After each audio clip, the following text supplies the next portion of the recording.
지도자가 된다라는 것은 그리 쉬운 일이 아닙니다. 그리고 이 지도자의 이 모형은 시대가 지남에 따라서 상당히 다양하게 변화되고 있습니다. 소위 리더가 되면은 가장 중요한 것이 뭐냐?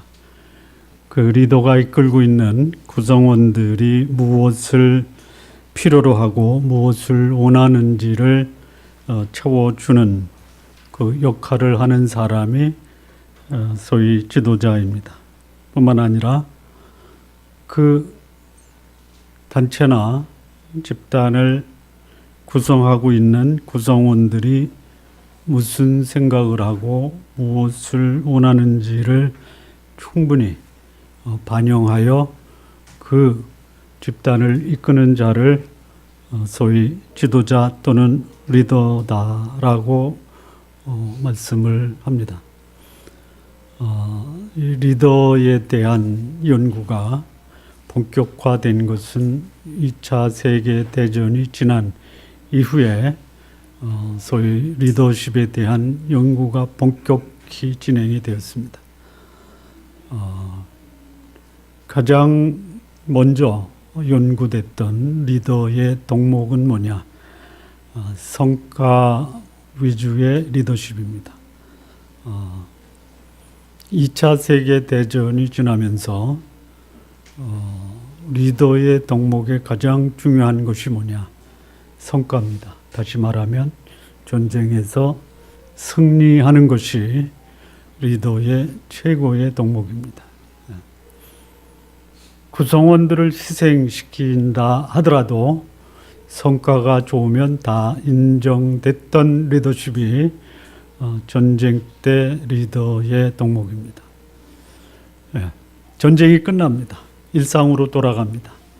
그래서 그 전쟁에서 주요한 효과를 달성한 성과 위주의 리더십이 일상에 들어와서도 상당 기간 그 효과를 발휘를 합니다. 그래서 직장에서는 성과를 얼만큼 발휘했느냐에 따라서 그 리더 또는 구성원들의 역량을 평가하고 그에 대한 보상을 준 것이 2차 세계대전 이후 상당히 오랜 기간, 어쩌면 지금도 성과 위주의 리더십은 유효한 리더십이다 이렇게 보고 있습니다. 그러나 일상에서 발휘되는 리더십, 성과를 올려야 되는 게 단순히 성과에 집중하는 리더십이냐 아니면 그 조직을 구성하고 있는 구성원들의 인권 또는 인격 또는 그 사람 자체를 존중하는 것이 성과에 지대한 영향을 준다. 그래서 리더십이 성과 위주의 리더십에서 사람 위주의 리더십으로 변화가 됩니다. 일본에서는 이 리더십을 연구하는데 무려 70년이라는 시간을 보냅니다. 그리고 결론을 내린 게 뭐냐? 리더십은 성과와 사람의 균형 잡힌 리더십을 발휘해야지 그 조직과 단체가 바람직한 성장을 이룬다. 이게 20세기까지의 리더십의 결과입니다. 21세기에 들어와서 리더십은 다소 소위 충격적 변화를 가지고 옵니다. 21세기의 리더십의 대표적인 리더십이 뭐냐면 그 전까지는 찾아보기 어려웠지만 수천 년의 역사를 거쳐서 내려왔던 리더십, 그 리더십이 뭐냐? 서번트 리더십입니다. 종의 마음으로 조직과 공동체를 지도하라. 이게 기업에서부터 나와서 사회 전역으로 확장된 리더십이 서번트 리더십입니다. 지도자는 구성원들의 필요를 채우는 것이 진정한 리더십이다.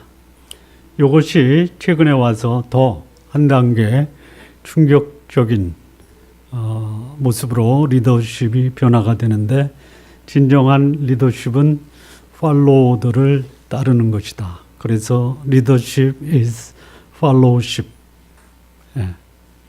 그래서 제가 두 번째 말씀드린 구성원들의 입장을 충분히 반영하는 리더가 진정한 리더이다.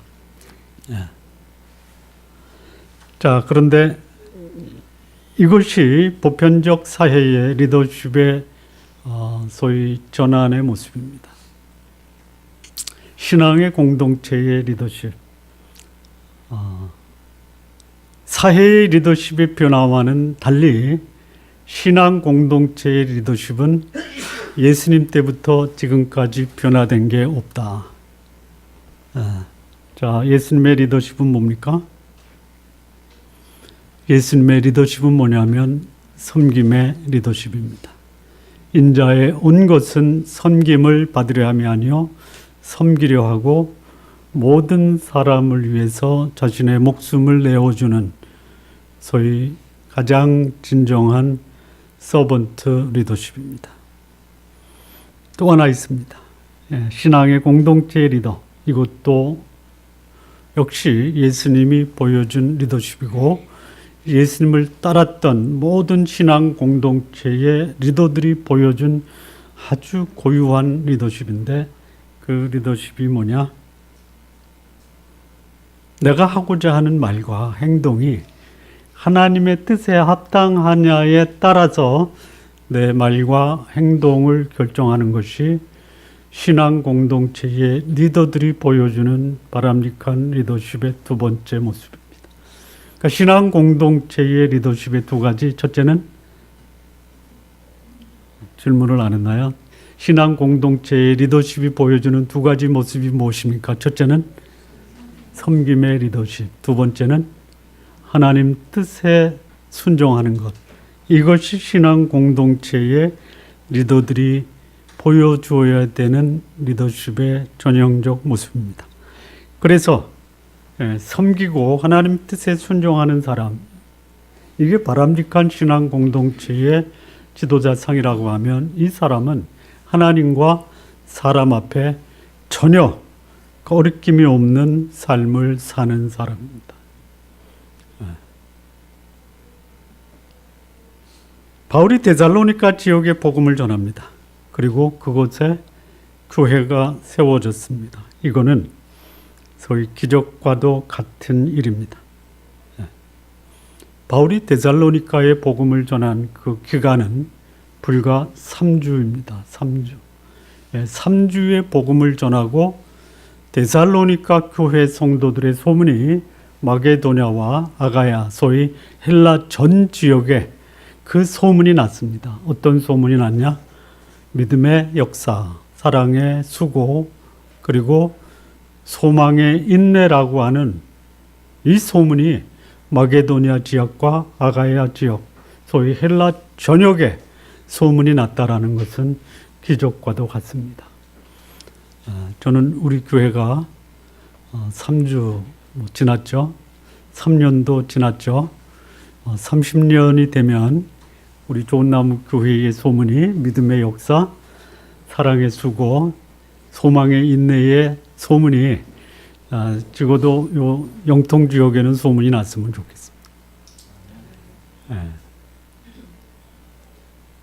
쉽지가 않죠? 그거보다 저는 좋은나무 교회 다니는 성도님들의 가정 속에서 가족 구성원이 우리 집안은 웬 복이 많아서 믿음의 역사가 일어나고 사랑의 수고로 감격을 하고 소망의 인내를 가지고 미래지향적인 삶을 사느냐라고 가족 구성원들이 그런 자부심을 갖고 살아가는 우리 성도님들 가정 되시기를 진심으로 바랍니다. 예. 자, 태풍이 오면 긴장을 하죠. 예? 우리나라는 웬 복이 많아서 왔다 가도 그냥 필요한 것만 내리고 가죠. 저 미국 동부에 노스캐롤라이나, 사우스캐롤라이나, 조지아 이쪽을 훑고 지나가니까 수백만의 이재민이 생기죠. 저쪽 필리핀하고 그게 중국으로 들어갔는데 그냥 완전히 그냥 쑥대밭이 됐죠. 왜 그래요? 태풍의 위력이 그렇다라는 것이. 복음의 위력도 그렇습니다. 3주를 복음으로 바울이 데살로니가 지역에 복음으로 휩쓸고 가니까 데살로니가 전체가 흔들거립니다. 바울의 능력도 있지만 하나님의 능력이 그렇다라는 것입니다. 요즘만큼 이 복음의 위력이 상당히 늦게 나타나는 시대도 없죠. 예? 그래도 꾸준히 복음은 증거돼야 되고 복음으로 교제하는 것도 결코 중단돼서는 안 되죠. 3주 만에 복음의 위력이 나타나는 지역도 있지만 뭐 시간이 갈수록 복음의 위력이 사라지는 그런 경우도 있습니다. 유지만 되는 것도 대단한 축복이다 이렇게 생각을 합니다. 자, 이 지상에는요 온전한 교회가 없습니다.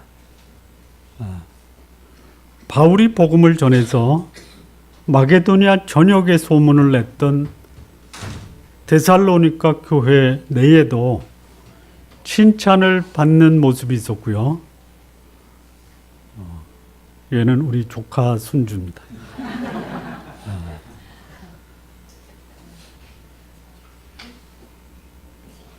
어리낌 없이 자란다라는 것이 참 자랑스럽고 대견하고 계속 교회 와서 저렇게 천방지축으로 놀았으면 좋겠다라는 생각입니다. 지상에는 온전한 교회가 없습니다. 데살로니가 교회 소문이 마게도니아, 아가야, 헬라 전역에 퍼졌지만 거기에 누가 있었냐? 가라지 같은 존재들이 함께 존재했다라는 것이 은혜와 진리의 공동체가 교회입니다. 그래서 은혜와 진리 가운데 거하는 성도들이 있습니다. 그러나 은혜를 떠나서 비난과 정죄에 익숙한 사람이 신앙의 공동체에 있을 수 있습니다. 은혜와 진리의 공동체인 교회 속에 진리를 떠나서 거짓과 위선에 속한 자들이 신앙의 공동체 안에 있을 수 있다라는 것입니다. 교회가 왜 그래? 그러면 여러분들은 뭐라고 말씀하셔야 되느냐? 교회도 그럴 수 있어 이렇게 말씀하셔야 됩니다. 전혀 당연한 거 가지고 얘기하는 것처럼 반응이 없으신데요. 은혜와 진리에 속한 하나님의 교회에 은혜를 떠난 사람도 있고 진리를 떠난 사람도 있을 수 있다. 그 교회가 어디냐? 오늘 우리가 함께 나누고자 하는 데살로니가 교회에 은혜와 진리를 떠난 사람들이 있었다라는 것이.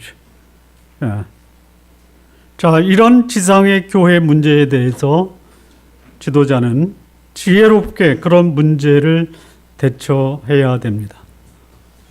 있을 수 있다니까 내버려도 아니라 방치하는 것보다는 오히려 성령의 도우심을 받아서 그 문제를 지혜롭게 대처할 수 있어야 됩니다. 사도 바울이 데살로니가 교회를 향해서 자신의 이 사랑의 마음, 감사의 마음 전하고 있습니다.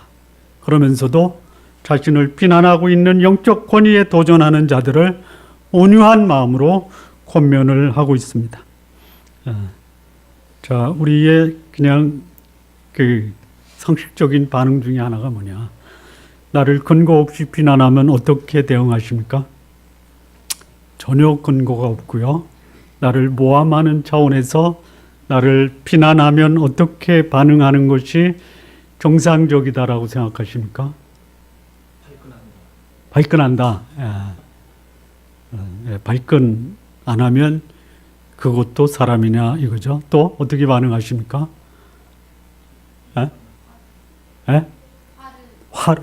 화를 내는 거나 발끈하는 거나 뭐 어떻게 합니까?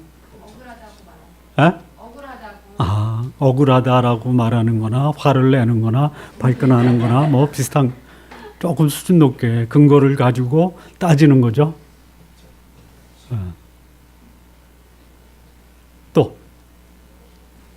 또 뭐예요? 더 수준 높은 거는 뭐냐면요. 무반응. 제가 좀 전에 무반응하지 말라라고 그랬죠. 반응을 해야 되는데 어떻게 반응하느냐 이겁니다. 좌증을 압도하는 반응을 하라 이거죠. 그게 뭡니까? 그게 뭐예요? 맞대응을 하지 말고 지혜롭게 대응해서 자신의 입장을 확실하게 전달하라 이겁니다. 온유한 겉면입니다. 온유한 겉면. 바울이 지금 그렇게 하고 있는 거예요. 그렇게. 자, 문제가 없는 사람을 누군가가 비난할 때 비난하는 이유가 뭐예요? 거의 대부분이 이겁니다. 겉과 속이 다른 거 아니야? 겉으로는 천사인데 속에는 뭐가 있다? 어둠의 세력이 있다. 다른 사람을 이해한다고 하지만 실상은 자기 욕심을 채우려고 하는 거 아니야? 지금 바울이 그런 비난을 받고 있는 겁니다. 심지어 이런 말을 합니다. 하첨을 해서 상대방의 마음, 듣는 사람의 마음을 감동시키면 감동받은 사람이 그 감동시킨 사람에게 물질적으로 제공한다. 그러니까 아첨의 말을 통해서 개인적 탐욕을 충족시켰다라는 비난을 받은 거예요. 그런 사람이 있었어요, 그때. 자, 이 헬라 지역, 마게도니아, 아가야의 대표적인 도시는 아덴입니다. 아테네. 마게도니아 최고의 도시는 데살로니카와 빌립보입니다. 근데 그 지역에요, 수많은 우상 신전들이 있었어요. 심지어 그들이 섬겼던 이방 신에는 어떤 신까지 있었느냐? 알지 못하는 신도 있었어요. 왜 그러냐?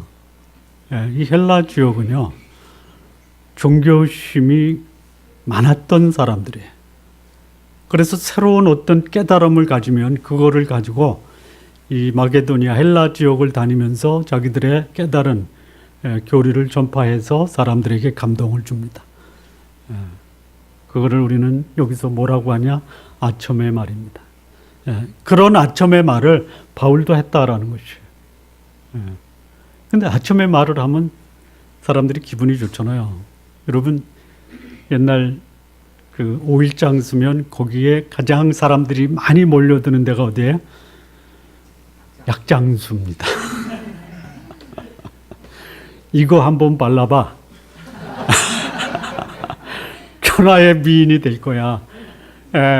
그래서 이쁜 사람은 더 좋은 거, 진품을 사지만 그 미모에 관심이 있는 좀 가난한 분들은 거기에 넘어갑니다. 그래서 시장 볼 돈을 가지고 그 크림이라고 그러나요? 그때는 무슨 뭐라고 그랬죠?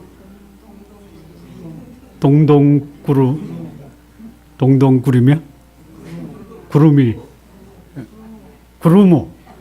구름으로 산단 말이에요. 그래서 기대하는 마음으로 바르죠. 바르죠. 그 다음에 나타난 결과가 뭐예요? 부작용이죠. 부작용. 바울이 그런 사람 취급을 당한 거예요. 아첨의 말을 통해서 사람들을 모으고 그로 인해서 돈을 벌었다. 근데 그런 사람들이 헬라 전역에 있었어요.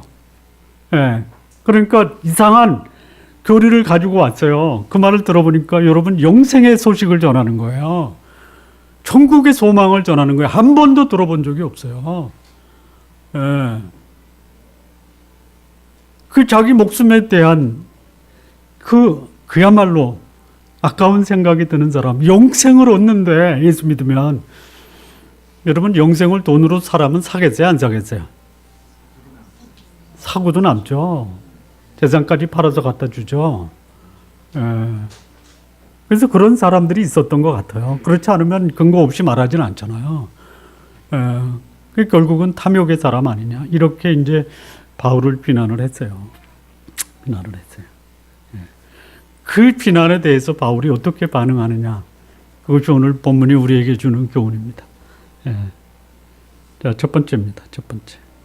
1절과 2절 말씀을 보면요, 형제들아, 우리가 너희 가운데 들어간 것이 헛되지 않은 줄을 너희가 친히 아나니, 너희가 아는 바와 같이 우리가 먼저 빌립보에서 고난과 능욕을 당하였으나 우리 하나님을 힘입어 많은 싸움 중에 하나님의 복음을 너희에게 전하였노라.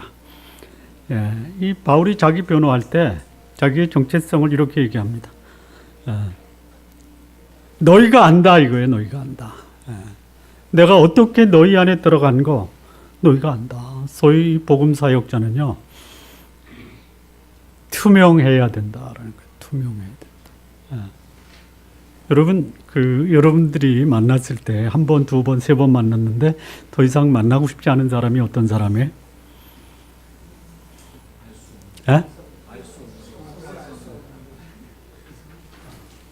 다 맞는 말이에요. 알 수 없는 사람, 속을 모르는 사람. 조금 더 우리가 이해할 수 있는 말로 제가 표현하면 알다가도 모를 사람. 그 사람이 어떤 사람이냐면 여기서 말하는 것과 여기서 말하는 게 달라요. 여기 지금 양쪽에 두 사람인, 이 사람한테는 웃으면서 대답 얘기를 하고 이 사람한테는 인상 쓰고 대답 얘기하는 사람 있죠. 그런 사람들이 있었다는, 전혀 투명하지가 않아요. 일관성이 없어요. 근데 바울은 뭐라고 그래요? 너희가 아는 바처럼 나는 다 나를 드러냈다.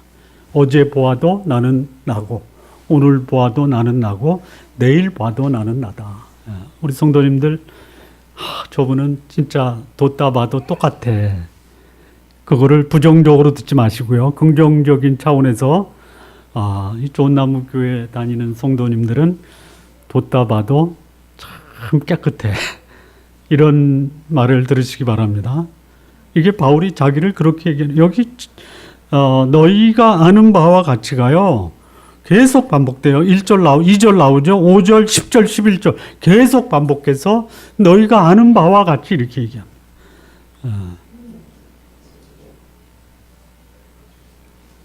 자, 그 다음에 여기 나오는 이 바울의 자기 정체성을 뭐라고 얘기하냐면요, 고난과 능력을 당했다. 그러니까 하나님의 복음을 전하는 복음 사역자의 모습이 복음으로 인해서 고난과 능력받는 삶을 받아들였다라는 것이에요. 이게 복음 증거자의 삶의 모습입니다. 투명성과 고난에 대한 수용이에요. 여러분, 이 복음 사역자가요, 전혀 비난을 받지 않는다, 칭찬만 듣는다, 이거 문제입니다. 또 칭찬은 없고 밤낮 비난만 받는다, 이것도 문제입니다. 두 가지가 같이 병행해야 돼요. 의롭게 살면요, 불의한 자들로부터 비난받을 수 있어요. 그런데요, 의롭게 살면요, 불의한 자들도 부인할 수 없는 그들을 향한 존경심이 나온다라는 것이에요. 그래서 칭찬과 비난을 받을 때 좋아하는 사람한테는 칭찬을 받고, 잘못해도 잘해도 나를 싫어하는 사람한테는 비난을 받는 것이 칭찬과 비난의 균형이 아닙니다. 잘하기 때문에 칭찬하는 그 사람이 때로는 자신의 잘못된 것이 드러나서 그 자기를 칭찬한 사람이 때로는 비난도 해야 돼요. 예수님이 받으신 모습입니다. 수많은 예루살렘의 거민들이 예수님이 예루살렘에 입성할 때 종려나무 가지를 흔들고 겉옷을 펴서 깔면서 예수님을 환영했어요. 그리고 불과 며칠이 지나지 않아서 그들은 예수님을 십자가에 못 박아라라고 소리를 질렀던 사람들이에요. 바울은 복음을 위해서 칭찬과 비난을 받되, 이 복음을 거절했던 사람들로부터는 비난과 정죄를 당했던 사람입니다. 자, 한 공동체에 100명이 있는데 몇 명의 부정적인 소리가 나오면 100명 전체에게 부정적인 그 분위기가 전달이 될까요? 3명? 3명만 목소리 높여서 담임 목사를 비난하면요, 확 퍼져버리죠. 그럴 수 있어요. 몇 명의 주동자가 그 자기의 주동치는 부정적인 목소리를 다수의 무리에게 퍼뜨리면요, 퍼질 수 있어요. 그 예는 수천 년의 역사를 가지고 있습니다. 이스라엘 백성이 애굽에서 나왔어요. 예. 그리고 홍해를 건넙니다. 광야에 들어섰어요. 마실 물이 없어요. 예. 하나님이 주십니다. 가다가 보니까 배가 고파요. 만나만 먹어요. 예. 고기도 먹고 싶은데. 그때에 이스라엘 사람과 함께 있었던 무리들이 있어요. 민수기 11장 4절 보면 그들 중에 섞여 사는 다른 인종들이 탐욕을 품음에 이스라엘 자손도 다시 울며 이르되 누가 우리에게 고기를 주어 먹게 하랴. 그러니 이스라엘 전체가 섞여 사는 무리 일부에 동조해서 바울을 돌로 치려고 하는, 하나님을 원망하고 애굽으로 돌아가자, 이런 일이 벌어진다라는 것이. 교회도 순식간에 그런 부정적 영향에 사로잡힐 수가 있다라는 것이. 근데 바울이 뭐라고 하냐면요, 나 탐욕 없는 거 알지 않냐? 탐욕을 부리는 자로 다른 이방 종교의 순회 교사와 동일하게 취급당했던 바울이 나 탐욕 없는 거 알지 않냐? 자, 이렇게 얘기합니다. 너희도 알거니와 5절입니다. 우리가 아무 때에도 아첨하는 말이나 탐심의 탈을 쓰지 아니한 것을 하나님이 증언하신다. 이게 복음 사역자의 모습입니다. 투명하되 자기의 투명하고 탐욕이 없고, 이것을 누가 증언하시느냐? 하나님이 증언하고 있다라고 감히 증언할 수 있는 사람이 하나님의 사역자입니다. 제가 확인하지는 않았지만 그냥 들은 말인데요. 어느 목사가 사업이 그 법정 관리에 들어간 사업자에게 도움을 줘서 다시 좀 소생하니까 그 사업자가 그 목사님 교회에다가는 100만 원 헌금하고 그 목사한테는 1000만 원 봉투를 줬다라는 말을 제가 들었는데 확인을 안 해서 모르지만 그런 일이 벌어질 수 있다라는 거예요. 소위 영적인 권위를 가지고 자신의 탐욕을 충족시키는 목사들도 있을 수 있다. 그거는 하나님의 사역자라고 부를 수가 없다라는 것이. 복음을 전하는 자는 복음을 위해서 자신의 이속을 챙기는 것이 아니라 오히려 복음 때문에 사회의 불의한 사회를 향해서 하나님의 의를 증거할 수 있고, 그것으로 인해서 오히려 고난과 능욕을 받을 수 있는 사람이 누구냐? 하나님의 사람입니다. 자, 사역자가 하나 더 나가면요, 탐욕의 사람이 아니다. 탐욕의 사람이라는 비난을 받지 않는 것 중요합니다.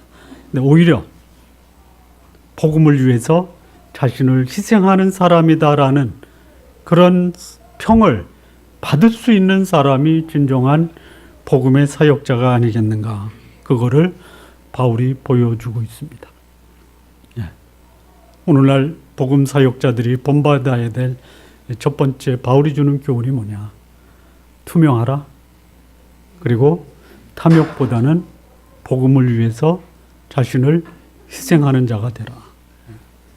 자, 두 번째입니다. 두 번째. 3절 4절을 보면요, 우리의 겉면은 간사함이나 부정에서 난 것이 아니요 속임수로 하는 것도 아니라 오직 하나님께 옳게 여기심을 입어 복음을 위탁받았으니 우리가 이와 같이 말하면 사람을 기쁘게 하려 함이 아니요 오직 우리 마음을 감찰하시는 하나님을 기쁘시게 하려 함이라. 자, 이 복음 사역자는요, 하나님의 복음을 위탁받은 자라는 것을 확신할 수 있어야 됩니다. 자, 무엇을 위탁받은 자? 요거를 옛날 용어로 표현하면 청지기입니다. 청지기. 그러니까 청지기는 어떤 일을 하는 것이냐? 주인이 하라고 당부한 것만 하는 것입니다. 자기가 임의로 이렇게 하면 주인에게 좋겠다라고 자의적으로 해석해서 자의적으로 행동하는 사람이 아니라 자기가 부탁받은 것만 하는 사람이 청지기예요. 이게 복음 사역자의 삶의 모습입니다. 하나님이 시키지 않은 것을 자의적으로 판단해서 하나님이 나한테 말씀했는데 너한테 가면 봉투 준대, 이게 하나님의 사역자의 모습이 아닙니다. 또 어떤 사역자는 자의적으로 야, 내가 가는데 신방헌금 얼마 줄 거야? 30만 원 안 가. 5사람 모아서 150만 원 만들어. 이렇게 말하는 소위 목사들도 있습니다. 그 사람들은 내가 볼 때 하나님의 사역자다라고 말하기가 상당히 힘듭니다. 여기 이런 말이 있어요. 우리의 권면은 간사함이나 부정해서는 하는 것이 아니요 속임수로 하는 것도 아니라. 그랬어요. 누가 그랬냐면 순회 교사들이 그랬어요. 간사했고 부정했고 그리고 속임수를 썼다라는 거예요. 바울도 그런 사람 중에 하나가 아니냐 이렇게 얘기하는 거예요. 자, 여기 그 간사가 뭐냐? 간사는 뭐냐면요. 이게 진리야라고 하는데요. 가보니까 미로예요, 미로. 이게 천국으로 가는 길이야. 이게 극락에 가는 길이야. 가보니까 지옥이에요. 그게 아니다라는 거예요. 부정이세요, 부정. 이것이 당신의 삶을 참으로 깨끗하고 존경받을 삶으로 인도하는 거야. 그런데 그 삶을 따라가다 보니까 더러워진 거예요. 우리 역사에 수없이 많이 나타나는 거야. 뭐 소년급제 해가지고 그야말로 잘 나가던 사람 학생 시절에 그의 각오를 보니까 이 나라를 바른 길로 인도할 거야. 그런데 그 자리에 올라가니까 어떻게 돼요?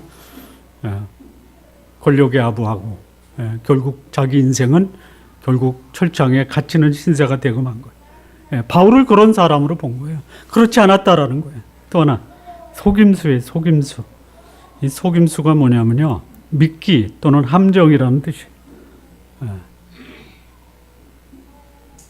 복음을 전하는 말씀 사역자들이 마치 그게 진리인 것처럼 얘기하다가 결국 함정에 빠뜨리는 거예요.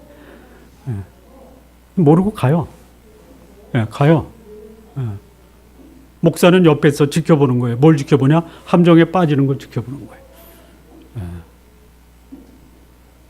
거짓 교사들이 있었다라는 거예요. 바울은 그렇게 하지 않았습니다. 오히려 하나님의 옳게 여기심을 받아 내가 하는 것은 하나님께 위임받은 복음을 증거하는 것이다. 바울은 자신이 거룩하신 하나님의 충실한 종이고 하나님의 뜻이 아니면 아무것도 하지 않겠다라는 자신의 입장을 주장하는 것이에요. 적어도 이런 사역자가 되어야 되겠다라는 거예요. 하나님이 나에게 맡겨주신 말씀이 아니면 하지 말아야 되겠다. 그리고 내가 하는 말은 철저하게 하나님이 나에게 위임하신 말씀만 말씀한다. 이게 바울이 자신의 입장을 그렇게 고린도 교회에 전하고 있는 것이에요. 흔들립니다. 목소리 큰 사람들이 주장하면요 얼마든지 흔들릴 수 있어요. 그럴 때 하나님의 사람들은 이렇게 나는 하나님의 위임받은 청직이다. 그 입장을 끝까지 고수할 수 있는 사람이 누구냐? 하나님의 복음 사역자입니다. 하나님이 기뻐하시는 말, 진리, 거룩, 사랑, 은혜가 아니면 말하지 않는 그 사람이 누구냐? 하나님의 사람입니다. 자, 세 번째입니다. 세 번째. 7절, 8절을 보면요. 우리는 그리스도 사도로서 마땅히 권위를 주장할 수 있으나 도리어 너희 가운데서 유순한 자가 되어 유모가 자기 자녀를 기름과 같이 하였으니 우리가 이같이 너희를 사모하여 하나님의 복음뿐 아니라 우리 목숨까지도 너희에게 주기를 기뻐하면 너희가 우리의 사랑하는 자 됨이라. 바울이 자신을 어떻게 변호하냐면 나는 복음 사역자로서 마치 아기를 낳은 어머니가 자식을 위해서 목숨까지 아까워하지 않고 목숨을 주는 사랑의 사도였다. 이렇게 자기 자신을 증언하고 있습니다. 여기 유모라고 했는데요. 여기 유모가 보여주는 두 가지 모습이 있습니다. 첫째는 뭐냐? 유순하다라는 거예요. 유순하다. 두 번째는 목숨을 주기까지 사랑했다. 이거예요. 자, 이게 자식을 낳은 어머니의 모습이어야 됩니다. 아마 이거는 다 나도 그래요 이렇게 할 거예요. 자식을 위해서는 목숨까지 줄 수 있어요. 이게 어머니의 심정이죠. 어머니들. 예, 이거는 제가 동의하지만 요거는 조금 어려워요. 그게 뭐냐? 유순한 어머니가 되는 거는 좀 힘들어요. 여러분, 목숨을 주는 부모가 어렵습니까? 유순한 엄마가 되는 게 힘듭니까? 경험적으로 한번. 예? 우리 자녀들에게 한번 물어볼까요? 엄마가 너를 위해서 목숨을 줄 것 같아요? 그러면 자녀들이 뭐라고 할 거예요? 택도 없죠. 그러면 엄마의 모습에서 진짜 바꿨으면 좋을 게 뭐야? 성질 부리는 거야. 표정 관리 하시느냐고 깨스를 쓰시다. 자, 목숨을 줄 정도로 사랑하는 자녀에게 내 성질을 죽이면 안 되겠어요? 자, 우리 어머니들한테만 제가 가슴에 손을 얹고 한번 다짐하시죠. 할머니도 괜찮습니다. 나는 다 큰 자녀나 갓난쟁이 손녀에게도 유순한 어머니와 할머니가 되겠습니다. 시작.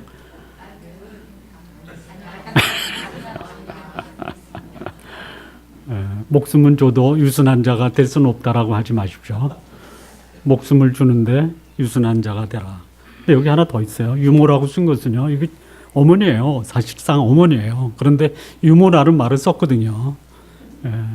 유모는 뭐냐면요, 내가 젖먹이는 아이를 위해서 목숨도 줘요. 유순해요. 훈련돼서 뿐만 아니라 바르게 자랄 수 있도록 교육과 양육을 같이 시켜주는 그런 어머니를 유모라고 하는 거예요. 전문성이 있어요. 제가 어제 얼마 있다 결혼할 예비 부부한테 대화하는 시간을 가졌거든요. 아내의 전문가가 되라. 남편의 전문가가 되라. 사랑만 가지고는 행복할 수 없다. 맞죠? 예? 저도 알아요. 경험해 봤거든요. 당신을 위해서 목숨은 줄 수 있어도 성질은 못 버려. 그렇더라고요. 이 바울이 데살로니가 교회 성도들을 향해서 난 유모다. 유모. 진짜 온유한 유모다. 목숨까지 줄 수 있는 사랑의 대상으로 너희들을 본다. 뿐만 아니라 너희들을 바르게 성장할 수 있도록 양육하는 그런 훈련된 어머니의 모습이 나다. 여기 이렇게 얘기해요. 7절에 내가 마땅히 사도의 권위를 주장할 수 있다. 바울이 사도예요. 근데 그 권위를 인정 안 하고 스스로 내려놔요. 그런데 나를 탐욕의 사람으로 얘기하니 너희들이 잘 분별하거라. 이렇게 얘기하는 겁니다.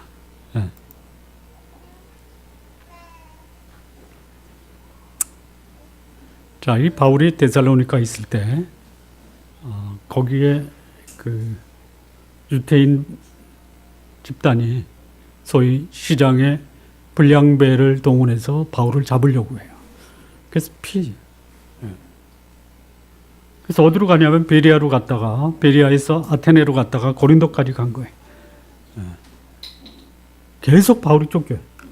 근데 가는 곳마다 거기서 더 이상 견딜 수 없을 때까지 복음을 전하다가 또 도망가는 거예요. 아니 보세요. 3주 동안 있었는데 순회교사들이 와서 탐심에 탈을 쓰고 자기 탐욕을 채웠다는 거예요. 나 3주 동안 그럴 시간적인 여유도 없었다. 복음을 전해서 그들이 반듯하게 세워지는 것만 보는 시간도 없는데 내가 어떻게 사람들에게 아첨의 말을 해서 그들로부터 내가 내 탐욕을 충족시켰느냐. 오히려 내 목숨까지 줄 정도로 그들을 사랑했을 뿐이다.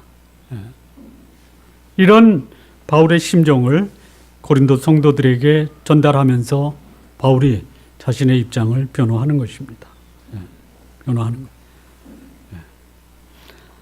자, 데살로니가 성도들을 위해서 어머니 심정으로 복음을 전하고 그들을 사랑하고 그렇게 함에도 불구하고 이 복음의 사람들이 아첨의 사람, 탐욕의 사람으로 비난받을 수 있어요. 간사한 사람, 부정한 사람, 사람을 속이는 사람으로 매도당할 수 있다는 것이 복음의 사람이에요. 그래서 하나님의 사람은요, 소위 좋을 때도 감사하고 나쁠 때도 감사하고 전천후 인간이어야 돼. 바울이 데살로니가 교회에 쓴 말 중에 항상 기뻐하라, 쉬지 말고 기도하라, 범사에 감사하라. 범사가 뭡니까? 좋을 때도 감사하고 나쁠 때도 감사하고. 이게 바울의 진면목입니다. 우리 성도님들의 삶 속에서 바울이 우리에게 보여준 그 모습이 드러나기를 바랍니다. 좋을 때도 감사하고 나쁠 때도 감사하고. 이게 세상을 놀라게 하는 삶의 비결입니다.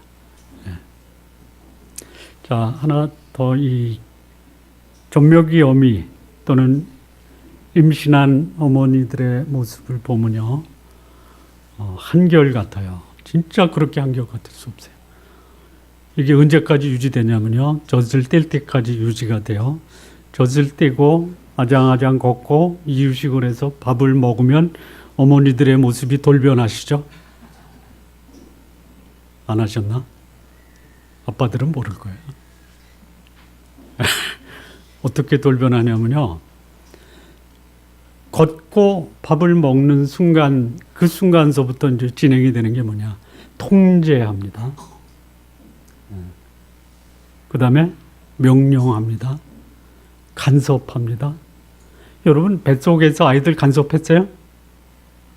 통제했어요? 젖을 뗄 때까지 아이들 통제하고 간섭하고 명령하고 지시했어요? 걔들이 요구해요? 요구하기 전에 주잖아요. 이미 요구할 때는 늦은 거죠. 근데 걷고 말을 하고 밥을 먹어요. 그때부터는 이제 들어가는 거예요. 태클이 팍팍 들어가는 거예요. 그리고 그때부터 아이는 망가지는 거예요. 근데 지금 이 고린도 교회가 애들이에요? 어른이에요? 애들이에요? 어른이에요? 어른. 물론 신앙 안에서 아이일지 몰라도 그들의 신체는 어른이에요. 근데 이 어른에 대해서 바울이 어떤 심정으로 다가갔다고요? 유모예요.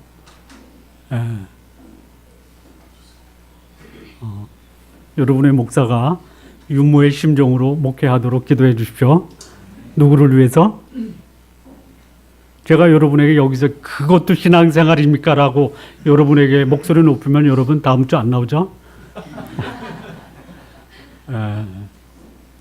그냥 걸음 걷고 밥 먹고 말을 배우면서 부모 말 안 듣죠? 미운 몇 살이에요? 미운 4살? 왼수야 그러죠, 왼수야. 그때에도 이 사역자의 마음은 유모의 심정을 간직하고 성도들을 대해야 된다.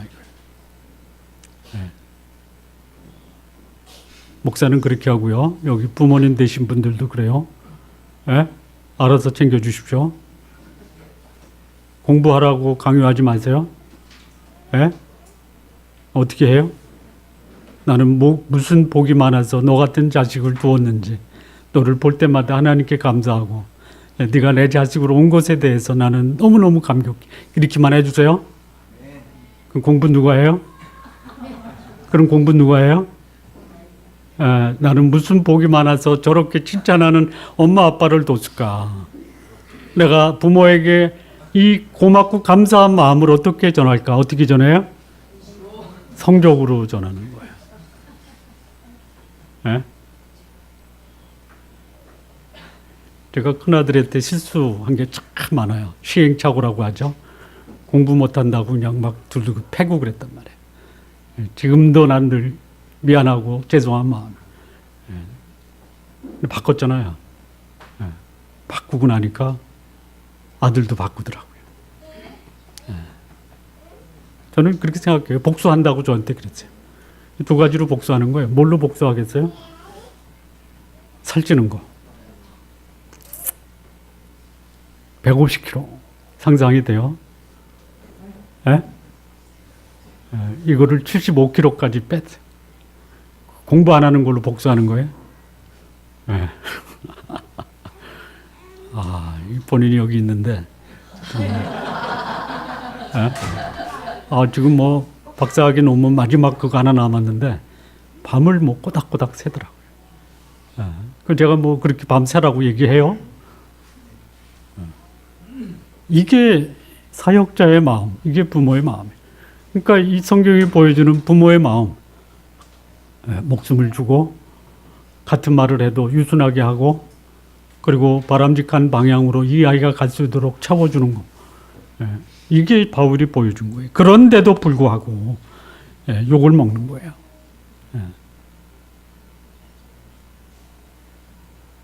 소위 그 사역자의 전형적인 바람직한 모습이 뭐냐? 눈높이 사랑이에요. 눈높이 사랑.